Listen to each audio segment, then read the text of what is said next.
Assalamualaikum warahmatullahi wabarakatuh. Perkenalkan saya Mita Aryana dengan NIM 211112800001. Di sini saya dari kelas Matematika 5A. Saya akan menjelaskan materi mengenai subring untuk memenuhi tugas mata kuliah Struktur Aljabar dengan dosen pengampu Ibu Betty Dian Wahyuni, MPD Mat. Di sini yang pertama, ada definisi 4.1 yang berbunyi itu, misalkan ring R terhadap operasi penjumlahan dan perkalian itu adalah suatu ring yang dimana S itu tidak sama dengan himpunan kosong, atau berarti S itu himpunan tak kosong adalah himpunan bagian dari R. S itu himpunan bagian dari R. Bila operasi yang sama dengan ring S terhadap operasi penjumlahan dan perkalian itu membentuk satu ring, maka S itu disebut dengan subring dari R. Nah, selanjutnya di bawah itu ada teorema 4.1.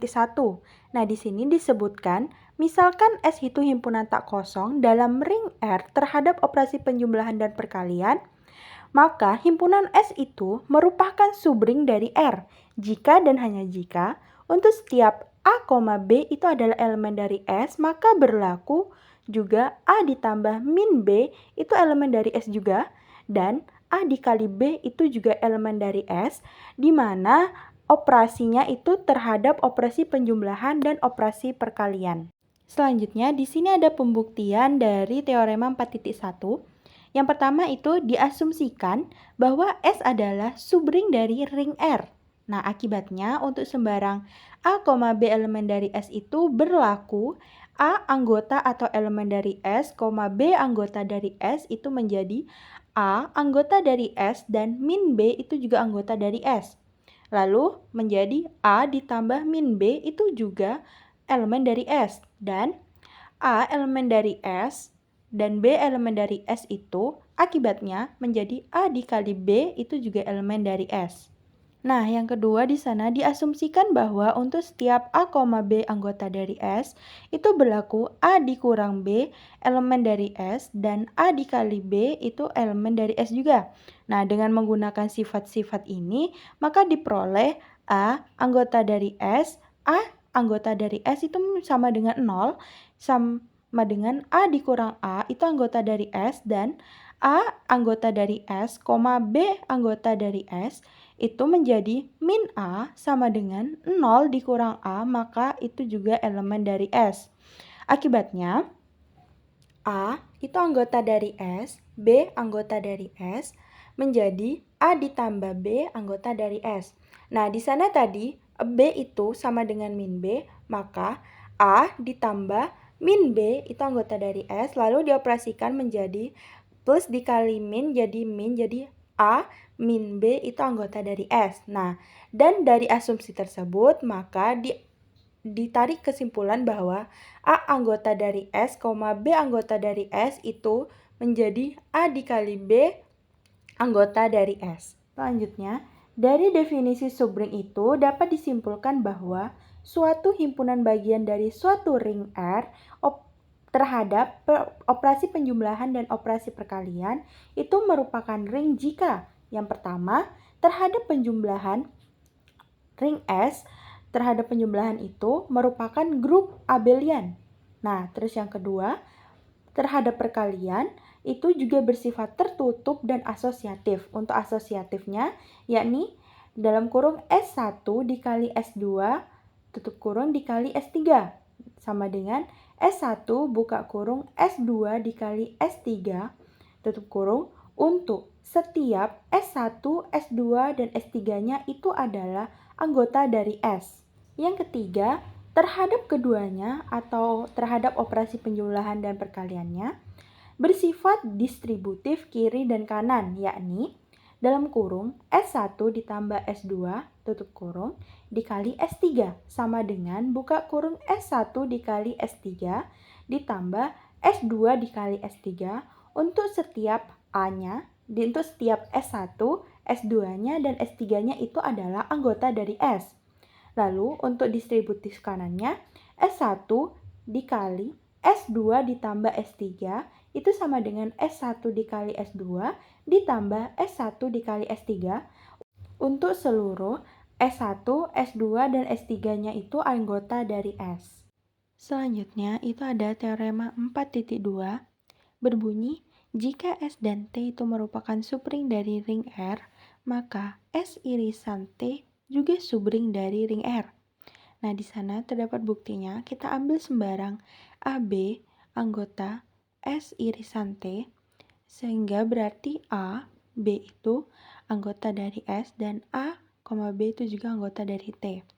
Nah, karena S dan T itu merupakan subring dari R, maka berlaku A dikurang B, A dikali B itu adalah anggota dari S, dan A dikurang B, A kali B itu adalah anggota dari T. Nah, maka akibatnya itu A dikurang B, A dikali B itu anggota dari S irisan dari T. Nah, jadi di sana sudah terbukti bahwa S irisan T merupakan subring dari nilai R.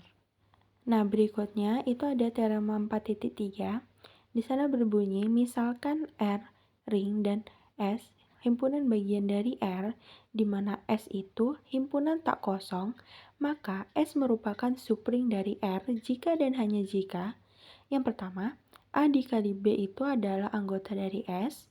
Yang kedua, AB inverse itu adalah anggota dari S juga. Nah, untuk setiap A, B-nya itu anggota dari S. Nah, di sana ada bukti yang pertama, diketahui S subring dari R.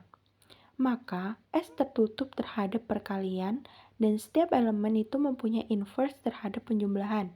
Jadi, persamaan 1 dan persamaan 2 tadi terpenuhi. Setelah kedua persamaan tersebut telah terpenuhi, maka didapatkan bahwa berdasarkan persamaan 2 itu, ring S, operasi penjumlahan itu merupakan subgrup karena ring R, operasi penjumlahan grup komutatif, maka ring S, operasi penjumlahan itu juga grup komutatif. Lalu, yang berdasarkan persamaan pertama itu didapat bahwa operasi perkalian bersifat tertutup di S. Lalu, yang ketiga, sifat asosiatif operasi perkalian dan distribusi operasi penjumlahan terhadap perkalian itu dipenuhi di S karena S merupakan himpunan bagian dari R. Jadi, terbukti bahwa S itu adalah subring dari R. Nah, dari uraian tersebut, syarat-syarat dari subring adalah sebagai berikut. Nah, misalkan ring R operasi terhadap operasi penjumlahan dan perkalian itu adalah suatu ring, maka S itu adalah himpunan bagian dari R yang disebut subring dari R. Nah, bila untuk setiap AB itu adalah anggota dari S, maka berlaku yang pertama, S himpunan tak kosong. Syarat satu itu menentukan bahwa himpunan bagian dari ring tersebut bukan himpunan kosong. Yang kedua, A ditambah min B itu adalah anggota dari S. Nah, syarat yang kedua itu menyatakan bahwa ring S terhadap penjumlahan itu adalah merupakan suatu grup komutatif. Nah, lalu yang ketiga itu A dikali B itu adalah anggota dari S. Nah, syarat ketiga itu menyatakan bahwa ring S terhadap operasi perkalian itu adalah sebuah semigrup. Sehingga dapat dikatakan bahwa syarat-syarat tersebut telah memenuhi syarat-syarat dari suatu ring. Dikarenakan S adalah himpunan bagian dari R, S itu adalah himpunan bagian dari R, maka S dapat dikatakan sebagai subring dari R. Nah, setelah kita mempelajari beberapa teorema-teorema tadi, kita masuk ke contoh soal. Soalnya yaitu selidiki apakah ring himpunan bagian genap itu merupakan subring dari ring himpunan bulat. Nah, yang pertama, kita notasikan bahwa bilangan bulat genap itu adalah G. Akan dibuktikan bahwa G itu subring dari bilangan bulat. Nah, kita ambil X1 itu sama dengan 2N1, X2 itu sama dengan 2N2. Nah, di mana N1-nya itu sama N1 itu adalah anggota dari himpunan bilangan bulat, dan N2 itu juga anggota dari himpunan bilangan bulat. Nah, maka X1 dikurang X2, nah kita ganti X1 itu dengan 2N1 dan X2 juga kita ganti ke 2N2. Nah, lalu kita operasikan. Nah, di sana didapatkan bahwa karena N1 dan N2 itu adalah anggota dari Z, maka N1 dikurang N2 itu juga adalah anggota dari Z. Lalu 2, N2 dikurang N2 itu juga anggota dari G. Lalu yang kedua itu kita cari di operasi perkaliannya. X1 dikali X2 itu sama dengan 2N1. X1-nya itu kan 2N1. Nah, jadi X2-nya itu 2N2. Lalu kita operasikan jadi mendapatkan hasil 2 dalam kurung 2N1 kali N2 itu adalah anggota dari G. Nah, karena N1 dan N2 itu tadi elemen dari Z atau bilangan bulat, maka N1 kali N2 itu juga adalah anggota dari Z. Dan 2N1 N2 itu juga anggota dari Z, dan 2N1 N2 itu juga ada anggota dari Z. Nah, karena kedua syarat itu sudah terpenuhi, maka G itu adalah subring dari Z, atau himpunan bilangan genap itu adalah subring dari himpunan bilangan bulat. Nah, mungkin itu saja yang dapat saya sampaikan. Terima kasih telah mendengarkan, telah menonton. Semoga apa yang saya sampaikan bisa bermanfaat untuk kita semua. Kurang lebihnya saya mohon maaf. Wabillahi taufiq wal hidayah. Wassalamualaikum warahmatullahi wabarakatuh. Bye-bye.